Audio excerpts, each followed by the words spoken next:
Cycle নিয়ে ভারত ভ্রমণের ৩২৩তম দিনে আমাদের সূর্যের আলো ঘুম ভাঙালো। আজ অনেকটা লেট হয়ে গেছে। তারপর কৈলাস চলে গেছে ভাত বসাতে, আর আমি শুরু করে দিয়েছি কম্বল গোটানো। তো কম্বল গোটানো আমি কমপ্লিট করেই চলে আসলাম পাহাড়ের দিকে, কারণ কালকে দুপুরবেলা তোমাদের দেখিয়েছিলাম যে পাশে রয়েছে পাহাড়। সেই পাহাড়টাই সকাল সকাল ব্রাশ করতে করতে চলে আসলাম দেখতে যে পাহাড়ে কী কী রয়েছে। এই পাহাড়টা তো বেশ সুন্দরই রয়েছে, কিন্তু বৃষ্টি না হওয়ার কারণে পাহাড়ে সব গাছপালা শুকিয়ে গেছে। তা বন্ধুরা, আজ আমরা 60 কিলোমিটার যাত্রা করব, বিনা শহরে পৌঁছাবো। দেখি কতটা পৌঁছাতে পারি। পাহাড় থেকে নিচে নেমে এসে দেখলাম ভাত হয়ে গেছে। কৈলাস বললো ভাতের ফ্যানগুলো ঝরা, তাই আমি ফ্যানটা ঝরাতে লাগলাম। তারপরে চলে আসলাম স্নান করতে। তো আজকে ক্যান দিয়েই স্নান করব। এরপরে স্নান করার জন্য পুরোপুরি রেডি হচ্ছে। আর স্নান করার আগে আমি মুখটা ধুয়ে নিলাম, কারণ ব্রাশ করতেছিলাম। তো এরপরে আমি ফাইনালি স্নান করছি। আর স্নান করে জলটা বেশ আজকে ঠান্ডা, কারণ রোদ উঠে গেছে। তো রোদ উঠলে এইসব কলের জলগুলো ঠান্ডা হয়ে যায়। স্নান সম্পূর্ণ করে আবারও ফিরে যাচ্ছি মন্দিরের গেটের সামনে, যেখানে আমাদের ব্যাগপত্র রাখা রয়েছে। এই ভাই কালকে আমাদের সবজি এবং থাকার ব্যবস্থা করেছিল। তারপরে আমরা সাইকেলে ব্যাগপত্র গুটিয়ে নিচ্ছি।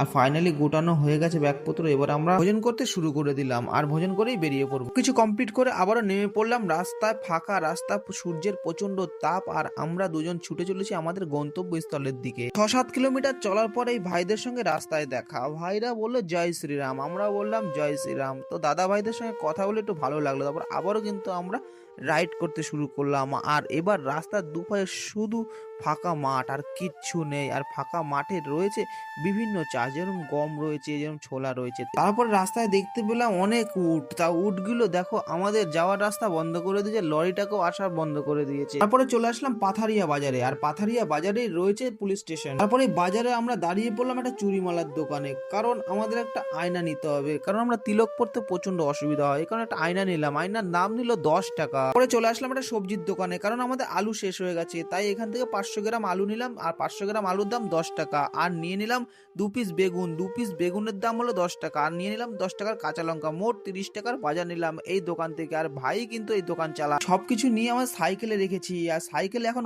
কম করে 45 কিলো ওয়েট রয়েছে।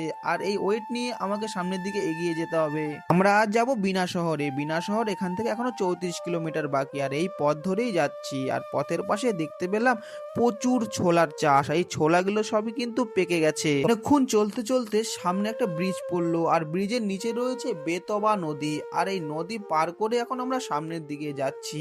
আর এই সেই ব্রিজ, দেখো খুবই সাবধানে যেতে হচ্ছে, কারণ ব্রিজে সেভাবে ব্যারিকেড দেয়া নেই। একটু ভুলভাল করলেই ওদিকে পড়তে হবে। তা খুবই সাবধান করে ক্যামেরা করতে করতে এগিয়ে যাচ্ছি। তারপরে চলে আসলাম একটা দোকানে। তাই এখান থেকে পাঁপড় নেব।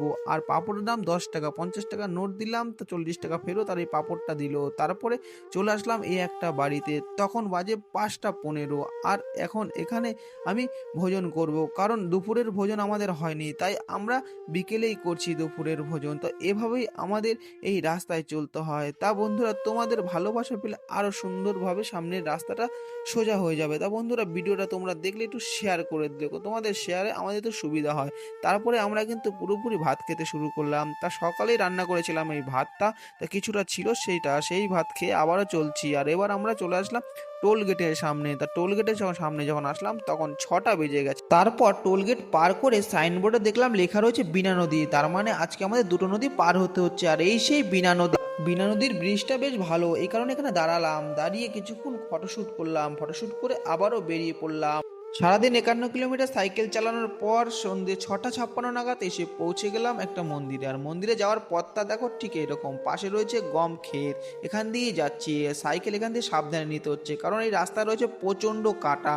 আর কৈলাসও খুব সাবধানেই আছে। তারপরে চলে আসলাম মন্দিরে। আর মন্দিরের পরিসরটা বেশ অনেকটাই বড়। আর দাদাই আমাদের নিয়ে আসলো এই মন্দিরে। আর মন্দিরে আমি চলে আসলাম। আর এই সেই মন্দির, এটা মাতা রানীর মন্দির। তো এখানে রয়েছে দুর্গা মাতা এবং রয়েছে শীতলা মাতা। সারাদিনে চলার পথে কিছু সমস্যা, কিছু নতুন কিছু দেখা তোমাদের সঙ্গে শেয়ার করলাম। আর বন্ধুরা, এই ভিডিওটা এখানে সমাপ্ত করছি। যদি আমাদের এই ভিডিওগুলো ভালো লাগে অবশ্যই ভিডিওটা শেয়ার করে দিও, আর প্রেম থেকে লিখে যাও হরে কৃষ্ণ।